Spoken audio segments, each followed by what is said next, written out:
제가 이제 여행 유튜브 이렇게 좋아하는 거 아시잖아요.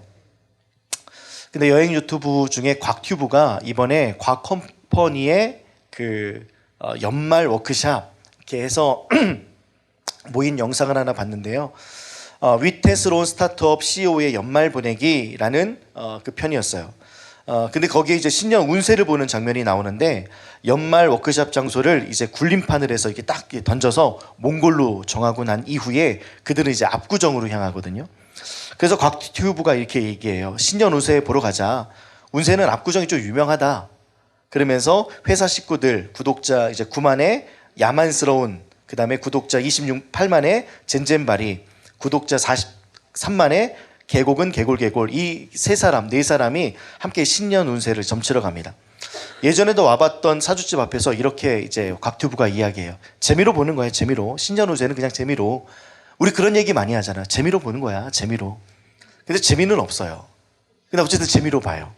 그래서 예전에도 이제 봤던 그 앞에서 원래 나의 그 사주를 또 신년 운세를 또 내 뭐 결혼운과 애정운을 알려주는 사람이 앞에 딱 오자마자요, 다들 이제 긴장한 얼굴입니다. 사주 선생님이 입장을 하고 한 사람 한 사람씩 이제 설명을 해주는데 곽튜브에 대해서 설명을 이렇게 했습니다.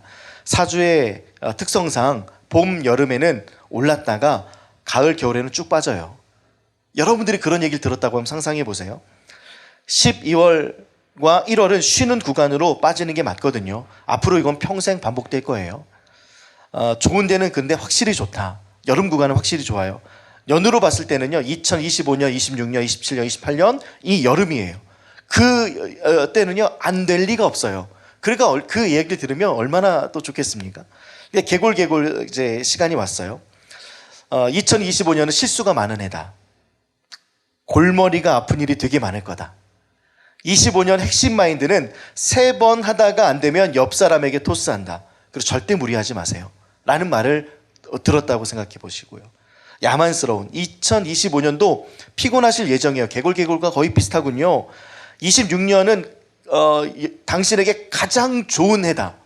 여자를 만날 수 있는 해. 여자를 만날 수 있는 해에 가장 좋은데 그 운이 2026년은 최고해인데 그 최고해는 여자 운 말고 너가 살아가는 모든 날 동안에는 뭐 좋은 운은 없다. 이렇게 이제 얘기하는 것 같아요. 그래서 40대에는 아주 딱 쐐기를 박아서 삽질 구간이다. 뭐 이런 얘기를 또 하더라고요. 젠젠바리 38세부터 삽질 구간이 시작됐네요. 2023년과 24년에 잘 됐어야 되는데 제가 얘기하는 것들마다 남자가 걸려요. 남자가 있으면 운을 다 그 남자로 인해서 까먹고 있다. 이런 이야기를 하죠. 그래서 사주를 보고 난 뒤에 엘베를 타면서 무거운 분위기가 상상이 되잖아요. 한 사람은 여름에는 그렇지만 겨울에는 좋지 않다. 한 사람은 골치 아픈 일이 되게 많을 거다. 말실수가 많다. 절대로 무리하지 말아라. 애정운은 있지만 40대는 삽질이다. 남자 때문에 모든 것이 안 됐다. 그러니까 조심하라. 이런 이야기들. 그러면서 분위기 좋았던 워크샵의 그 몽골, 나와 몽골 간다. 막 게르에서 잔다. 이런 분위기는 다 사라지고요. 언어에 묶여서 심각하기만 합니다. 여러분들 사주 보신 분들 계실 거예요. 뭐 타로. 요즘에 보면요, 타로집도 카페처럼 너무 예쁘게 들어가고 싶을 만큼 여기가 커피숍인가 싶을 정도로 예쁘게 잘 꾸며놓은 곳이 있어요. 그 다음에 사주 보시는 분들 얼굴 딱딱딱 해놓고, 아까 윤정희 집사님이 저한테 그러더라고요. 프리허그는 얼굴 좀 잘생긴 사람이 하면 좋을 텐데. 그 타로 보시는 분들도요, 잘생기고 예쁜 사람들이 실은 더 이렇게 사람들에게 호감이 돼요. 누구나 그렇죠. 우리는 얼굴 먹고 이렇게 살아가는 사람들 아니겠습니까? 그래서 이렇게 그때 한번 우리 미스터 손과 한번 이제 그 밥 먹고 자서 라페스타 한번 간 적이 있었는데, 라페스타에 진짜 4명이 공동으로 사장이 돼서 하얀색 그 건물의 1층에 본인 이제 사주 본다고, 타로 본다고, 궁합 본다고, 점 본다고, 그다음에 연애운과 운세 이렇게 한다고 하더라고요. 그래서 제가 물어봤어요. 이거 한번 보는데 얼마예요? 그랬더니 미스터 손이 그러더라고요. 한 5만 원 정도 한다고. 그러니까 물론 금액에 따라 좀 다르겠지만 전화로도 하는 경우도 있고요. 그러면 10,000원이든 뭐 얼마든 입금하면 알려주는 거예요. 여러분들의 그 생년월일과 그 사주의 운세들을 가지고. 그러니까 언어에 묶이죠. 내가 힘들고 어려운 일이 생기면 한번 찾아가. 재미지 뭐. 재미라는 언어에 묶여요. 그냥 뭐 재미로 하지 뭐. 그냥 귀로 한 귀로 듣고 한 귀로 흘러. 그런데 여러분들에게 좋은 게 들어가든 나쁜 게 들어가든 그게 마음속에 남습니다. 그게 묶여요. 우리는 언어에 묶여요. 그래서 우리 하나님께서 우리 기독교인들에게 가장 좋은 말을 주신 게요, 바로 감사입니다. 감사에 묶일 수 있도록. 그래서 모든 상황 속에 감사하는데, 저는 뭐 그럼에도 감사, 또 그래도 감사, 그럼에도 불구하고 감사, 뭐 여러 가지 많은 감사가 있는데, 그런 감사에 앞에 수식어가 붙는 것보다 그냥 하나님께 감사, 단순하게요. 모든 일들이 일어났을 때 하나님 감사합니다. 하나님 감사, 예수님 감사합니다. 하나님 이런 성령님 감사합니다. 이렇게 좋은 일이든 좋지 않은 일이든 앞에 수식어 없이 더하거나 빼는 것 없이 그냥 하나님께 직접적으로 감사합니다 라는 말이 우리 가운데 좀 늘 나타났으면 좋겠습니다. 감사라는 언어에 묶이고요, 은혜라는 언어에 묶이고 믿음이라는 언어에 묶이는 거죠. 근데 애통이라는 오늘의 이 주제 속에 오늘의 첫 시간에 왜 사주 이야기를 했느냐, 신년 때에 우리가 그거 많이 보거든요. 신년 때 재미로라도, 아니면 뭐 무슨 띠, 뭐 몇 년생, 요거 가끔이라도 보거든요. 그리고 호기심이 발동하거든요. 뭐 동에서 누가 온다, 북에서 누가 온다, 아니면 꽉 막혔다, 기린이 온다, 뭐 여러 가지 많은 것들이 우리에게 딱 있으면 좋은 일이 있을까? 까치가 울어도 동쪽에서 우는 까치인가? 이렇게 별 생각이 다 들어요. 우리는 언어에 묶이고 그런 상황에 묶일 수밖에 없는 거죠. 그래서 성경에서는 뭐라고 이야기하냐면 잠언 3장 5절부터 6절까지 이렇게 말씀하고 있습니다. 함께 이 말씀 읽겠습니다. 시작.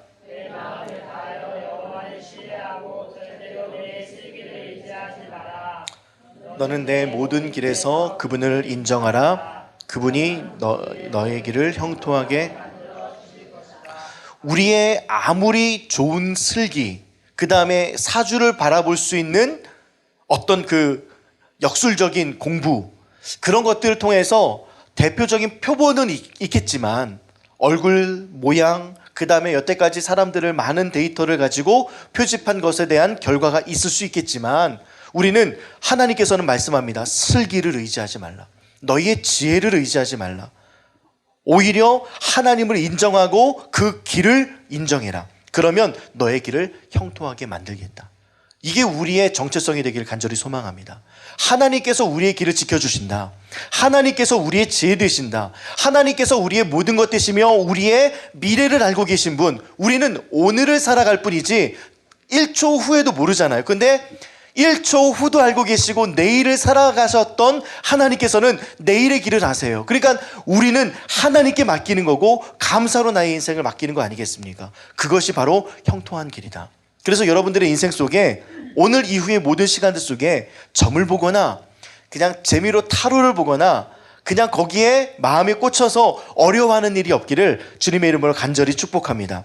슬기 의지하지 마세요. 다른 사람의 지혜에 의지하지 마시고 다른 사람의 말에 의지하지 마시고 하나님을 신뢰하는, 모든 길에서 그분을 인정하며 그분을 신뢰하며 그분께서 나의 모든 길을 인도해 주신다라는 신뢰가 가득한 이 한 해가 되기를 주님의 이름으로 축복합니다.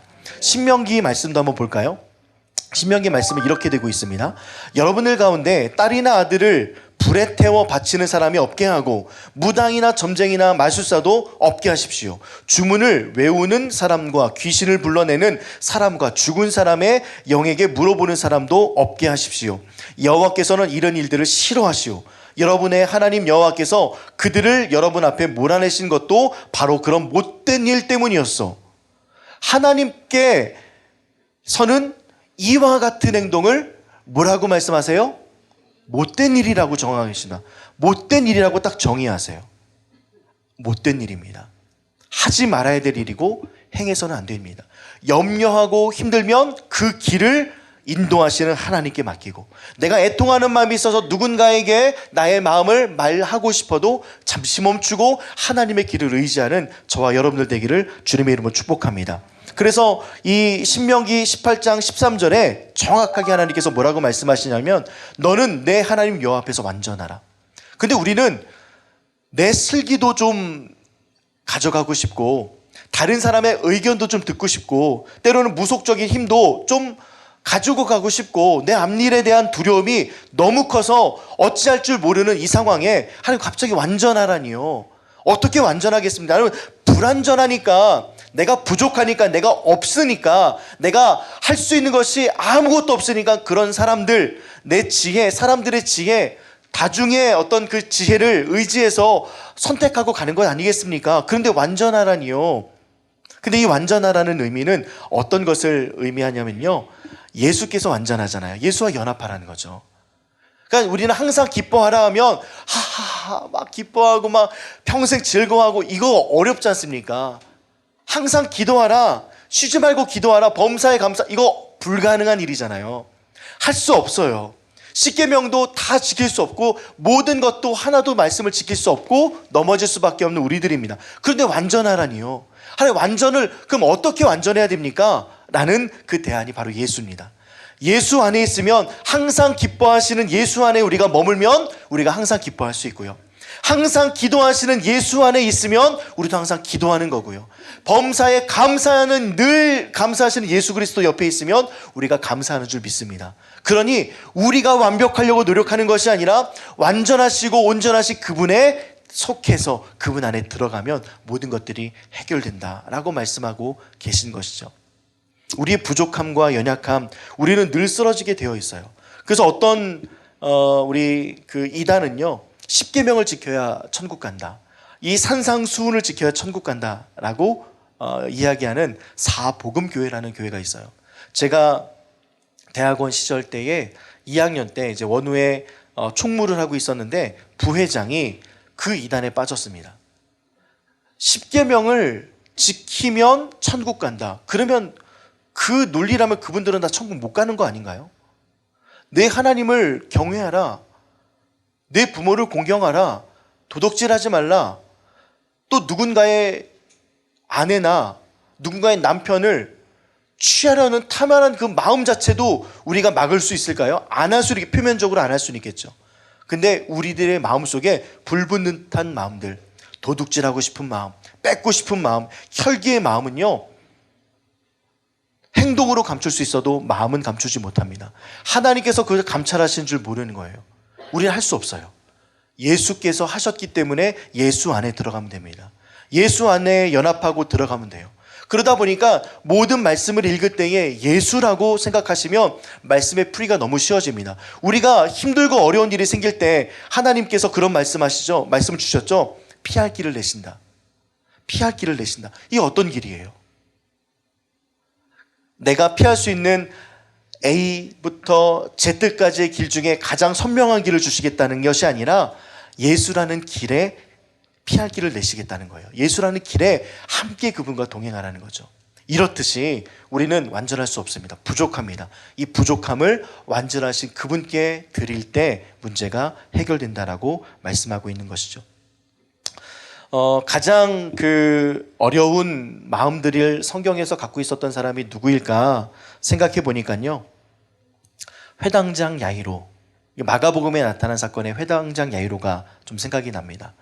회당장 야이로는 딸이 있었고요, 가버나움의 회당장이었을 거다라고 학자들은 이야기합니다. 가버나움의 회당장은요 꽤 큽니다. 근데 그 가버나움의 회당장이 예수께 나와서 무릎 꿇고 절하는 장면이 나오거든요. 그 부분을 한번 마가복음 5장 22절부터 24절까지 한번 다 읽진 않겠지만 그 토막만 한번 좀 읽으면 좋겠습니다. 함께 우리 22절부터 우리 24절까지 같이 한 목소리로 읽으면 좋겠습니다. 시작.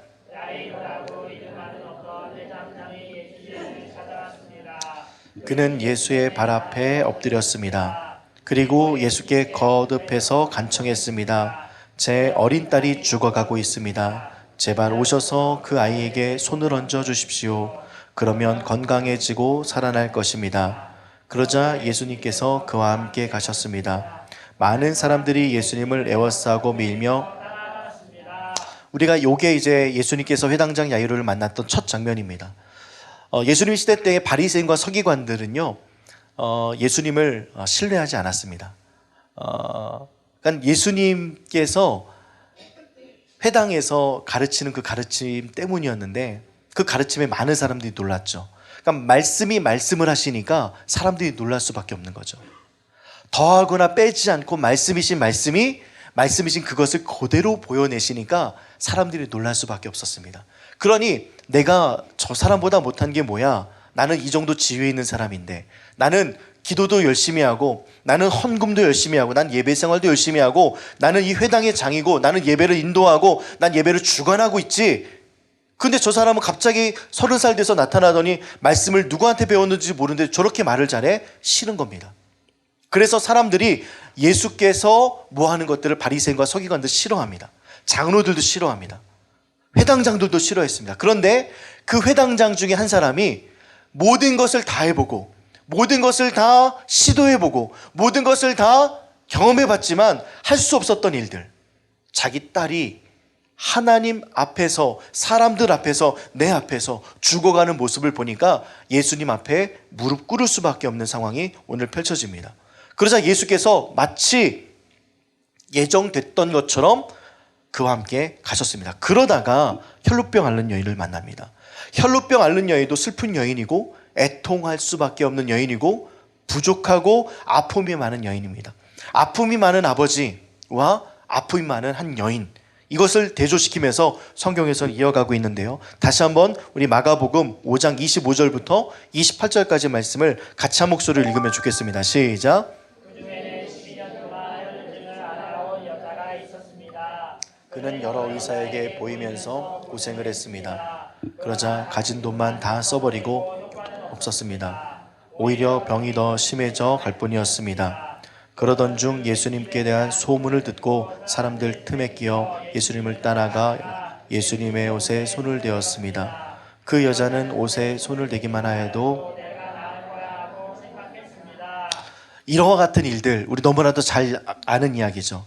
회당장 야이로의 느낌으로 좀 생각을 해봤을 때요, 늘 저는 그렇게 생각했거든요. 갑자기 한 여인이 끼어들어서, 나도 알고 있는 여인, 굳이 내 길을 막아 섰어야 되나? 우리 교회에 와서도 기도해달라고 요청했었지만 절대 고쳐지지 않을 수밖에 없었던 그 버림받은 여인, 저주받은 여인, 예전으로 이야기하면 마녀 같은 여인. 왜냐하면 이 당시의 사람들은요, 그 유출병, 그 다음에 부정한 여인이 나를 만지면 나도 부정해지거든요. 내가 그 여인을 만져도 내가 부정해져요. 그래서 그 여인이 다니는 곳곳마다 사람들은 다 피해갑니다. 우리 옛날에 코로나 시절에 기침만 하더라도 사람들이 주변에 막 사라지듯이 이 여인만 다가가도 사람들은 흩어집니다. 근데 예수님의 많은 인파들 속에 아마 사람들은 그 여인을 인지 못했던 것 같아요. 근데 갑자기 그 여인이 나타나서 회당장 야이로에 가는 길을 막습니다. 저는 그렇게만 생각했어요. 근데 갑작스러운 일이 일어납니다. 예수님의 뒤에 가까이 가서 옷을 붙잡고 혈루의 근원이 나은 것을 깨달았습니다. 근데 예수님도 그것을 아셨고 제자들에게 묻습니다. 누가 내 옷을 만졌느냐?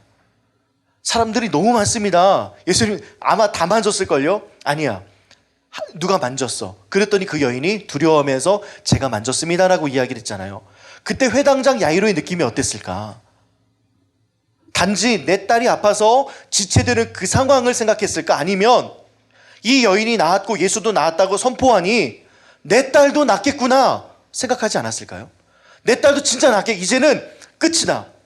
이제는 내가 모든 것들을 다 동원해봤지만 나을 수 없었던 그 상황들 속에 예수께서 이 여인을 낳고 모든 사람들, 12회나 다른 사람들에게, 또한 의원들에게, 또한 가진 것을 다 탕진하면서 모든 것을 잃었던 이 여인이 이제는 건강을 얻었구나, 내 딸도 낫겠다라고 하는 그 희망, 또한 다급함, 이 상황 속에 갑작스럽게 누군가가 찾아옵니다.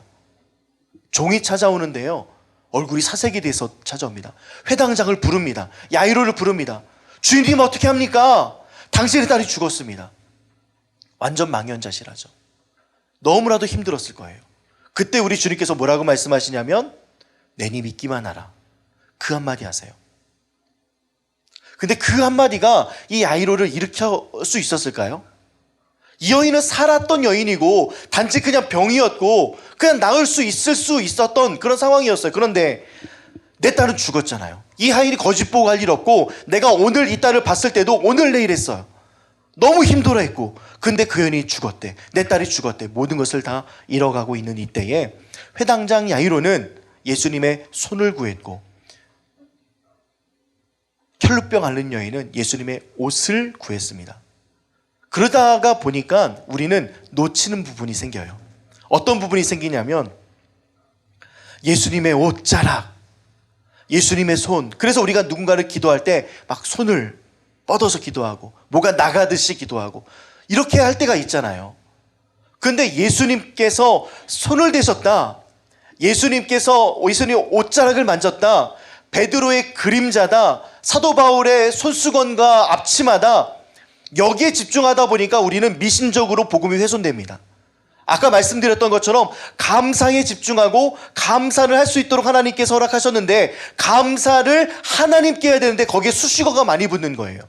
수식어를 붙지 않고 예수께 나아갔더니 혈루병 앓는 여인이 나았고 예수님께서 그 죽었던 여인에게, 소녀에게 다가가니까 나은 거 아니겠습니까?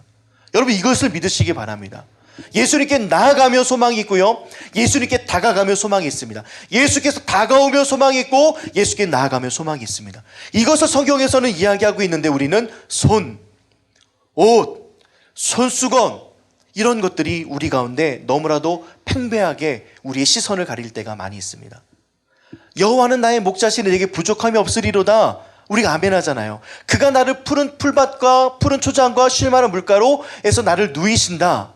근데 우리는 그래, 푸른 풀밭과 초장이 있기 때문에 나를 눕히시는구나 로 생각할 수 있지만 우리 시편을 배우면서 그거 아니었잖아요. 푸른 풀밭과 맑은 시내와 초장이 있기 때문에 눕는 것이 아니라 예수가 있기 때문에 눕는 것 아니겠습니까? 우리는 예수가 있어야 되는데 예수가 아닌 다른 것에 시선을 끌을 때가 있습니다. 예수가 아닌 무당, 점, 타로, 기타 등등 내 마음을 사로잡는 것에 그것이 슬기요 지혜라고 생각해서 그것을 따라갈 때가 있습니다. 그런데 예수님께서는 내니 믿기만 하라. 말씀이 말씀을 하십니다. 그 말씀이 말씀을 하시는 것을 우리가 믿으시기 주님의 이름으로 축복합니다. 그 예수께서 말씀하시는 것에 우리 마음이 좀 동하고 우리 마음이 좀 움직이고 예수님께서 이렇게 말씀하셨으니 반드시 응해진다. 애통하는 자는 복이 있나니 위로를 받을 것이다. 받는구나. 하나님께 애통하면 받는구나. 하나님께 애통하고 하나님께 울면 하나님께서 해결해 주시는구나. 그런데 사람들의 울음소리가 들립니다. 점점점 그 믿음을 붙잡고 제자들이 부축해하고 예수님 믿어. 예수님께서 반드시 어떤 일을 행하실 거야. 예수님의 모든 세상을 내가 한번 생각해 보니까 예수님은 온 천지 만물을 지으신 하나님 맞지만 예수님의 세상은 바로 너야 라고 하면서 그 마음을 붙잡아 주시면서 그 집에 갔더니 피리 불며 우늘고 곡하는 사람들이 있습니다. 그 사람들을 예수님께서 치우십니다. 그들의 소리를 듣지 못하게 하십니다. 아이고 어떻게 합니까 주인? 당신의 딸이 조금만이라도 오셨으면, 일찍 왔으면 그래도 살았을 때에 얼굴이라도 봤을 텐데 어떻게 합니까? 그 메어지는 마음 없었겠습니까? 조금이라도 일찍 왔으면. 그랬더니 회당장 야이로의 머릿속의 생각은 그 여인 때문에, 혈루병 앓는 여인이 조금만이라도 지체하지 않았다면, 예수께서 그 상황에 누군지 찾지만 않았더라면 그래도 좀 희망이 있지 않았을까? 그 희망과 다급함의 그 사이 속에 사람들이 노래하고 피리 불고 장례 속에 힘들어하고 있는 이 마음들 속에 예수님께서는 뭐라고 말씀하시냐면 또다시 믿기만 하라 라고 이야기합니다.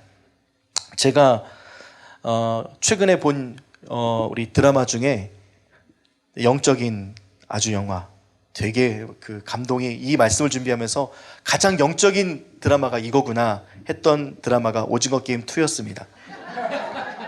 거기에 뭐라고 나오냐면, 여러분 무슨 일이 생겨도 얼음, 들어보셨죠? 여러분 무슨 일이 생겨도 얼음, 제 말을 믿으셔야 합니다.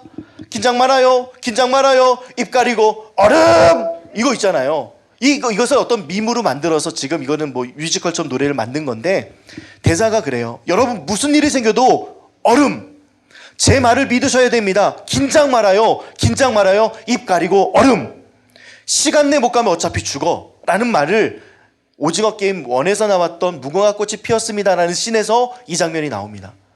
여러분들, 문제가 생깁니다. 상황이 생겨요. 그럼 여러분들 얼음하셔야 돼요. 다른 사람한테 가서 내 말이나 상황을 듣고 상황을 이야기하고 듣는 것이 아니라 그 자리에 얼음. 하나님의 말씀 앞에 나가기 전까지는 세상의 어떤 것도 그냥 얼음. 멈추셔야 됩니다. 세상에서 이거 해봐, 저거 해봐, 애통할 때, 힘들 때, 우울증 올 때, 잠 못 올 때 뭐 해봐, 뭐 해봐. 여러분들 이 소리를 듣지 마시고 하나님의 음성에 반응하는 저와 여러분들 되기를 주님의 이름으로 축복합니다. 하나님의 말씀을 믿으셔야 됩니다. 여기서는 제 말을 믿으셔야 됩니다. 하지만 성도님들, 무슨 일이 생겨도 얼음. 움직이지 마셔야 됩니다. 그리고 하나님의 말씀을 믿으셔야 됩니다. 예수를 믿으셔야 됩니다. 그리고 긴장하지 마십시오. 믿음을 잃지 마십시오. 그리고 가만히 서서 얼음하시면서 하나님의 말씀과 하나님께 여러분 나아가시기 바랍니다. 잠시 진정하세요. 여러분들의 발이 힘들고 어려우면 원래 했던 관성대로 갑니다. 그 관성을 멈추시고 하나님께서 이끄시는 그 걸음. 애통하는 자는 복이 있나니, 우는 자는 복이 있나니, 슬퍼하는 자는 복이 있나니, 복이 있는 자여 슬퍼하는 자, 복이 있는 자여 우는 자, 행복한 자여 우는 자. 그 우는 자가 예수께 나오면 예수께서 안아주시고 우리를 위로해 주시겠다 말씀하고 계십니다. 여러분들, 세상에 위로 없습니다. 세상에는요, 내 만족하는, 내 눈물을 닦아주는 것 아주 일부분 있을 수 있습니다. 그런데 그것이 있더라도 공허함은 생겨요. 근데 하나님께서는 우리 공허한 마음까지도, 애통하는 마음, 뼈가 상하고 심정이 상하고 누군가를 잃었을 때, 이 말씀을 어떤 분들은 그렇게 해석하시기도 하시더라고요. 영적인 것으로만. 근데 영적인 것으로만 해석해서 하나님으로부터 멀어진 것에 대해만 애통하는 마음을 갖는다 그러면 너무 괴리가 커요. 근데 우리는 영혼 육이 나눠져 있지 않고 우리는 함께 유기적으로 있지 않습니까? 여러분, 건강이 상하면 정신이 피폐해질 수밖에 없어요. 정신이 피폐해지면 육체가 망가집니다. 어느 하나가 나눠져서 나 영은 멀쩡해, 나는 육은 완전히 망가졌는데 나 영은 살아있어, 나 지금 감기 걸려 너무 힘든데 내 정신 아주 말똥해. 이거 이상하지 않습니까? 우리는 다 영혼력이 유기적으로 연결되어 있어요. 그래서 애통은 그냥 영적으로만 해석할 것이 아니라 우리들의 모든 상황을 해석해야 될 줄 믿습니다. 모든 상황들 속에 힘들고 어렵고 눈물 나는 모든 것들을 가지고 예수께 나아가십시오. 우리의 눈물을 닦아주는 예수께 나아가십시오. 우리 밖에 안 보이는 예수께 가지고 나가십시오. 하나님께서 반드시 우리에게 말씀하여 주십니다. 두려워하지 말고 내니 믿기만 하라. 두려워하지 말아라. 하나님께서 우리를 안아주십니다. 애통하는 자, 우는 자, 또 그 당시에 이 말씀을 들었던 우리 1세기의 성도님들은 이런 이야기를 나눴겠죠. 애통하는 게 도대체 뭘까? 진짜 행복하다는 것을 계속 8가지나 말씀하셨는데 애통하는 게 도대체 뭘까? 누구에게 나가는 걸까? 그래, 그 말한 대상에게 나가라는 거 아닐까? 내가 그 말을 들었는데 왠지 모르게 내 마음이 너무나도 가벼워지고 내 마음이 정말 행복함이 가득하고 그 말을 들어보니까 다시 살아갈 수 있는 힘이 생기더라. 그 말에 그냥 내가 얘기하지 않아도 다 나를 이해하신다 라는 그 마음으로, 그 눈빛으로 나에게 다가오셔서 말씀하시는 한 사람 한 사람 눈을 바라보시면서 안다. 얘 안다. 자녀가 울기만 해도 우리 부모는 안아주잖아요. 무슨 일이 있는지 물어보기도 하지만 그냥 흐느껴 울면 얘기할 때까지 안아주잖아요. 예수님께서 우리를 안아주시겠다, 우리를 위로하시겠다, 그 넓은 품에 안기시길 바랍니다. 그 품 외에는요 다른 방법이 없습니다. 그 품 외에는 행복할 수 있는 방법이 없습니다. 예수님의 그 넓은 품에 안겨보신 분들 아실 거예요. 야, 진짜 넓구나. 내가 진짜 아무 말도 안 했는데, 내가 정말 어떤 것도 고백하지 않았는데 그냥 안아주시는구나. 정말 둘째 아들처럼 나를 안아주시는구나. 정말 하고 싶은 말 너무 많은데 그냥 아무 말도 듣지 않으시겠다는 것으로 그냥 너무 꽉 안아주시는구나. 그냥 품이 언어처럼 들려서 괜찮다 라고 들리는 그런 저와 여러분들의 신앙생활의 모습이 되기를 주님으로 축복합니다. 그렇게 애통하고 울며 슬퍼하는 자를 이제는 우리가 그 품에 안겼을 때 경험했잖아요. 그러면 나도 누군가를 안아줄 수 있는 마음. 제가 오늘 저 프리어그를 들고 있을 때 제가 이제 하고 나서 저를 안아주신 건 아니죠. 제가 그냥 강제로 안았죠. 그런데 옆에 이제 주비랑 주표가 있으니까 막 거기 가서도 이렇게 안잖아요. 그러니까 안으면요 누군가를 또 안고 싶어요. 내가 또 누군가의 그 품을 경험했으면 그 따뜻한 품을 좀 전달해주고 싶은 마음이 듭니다.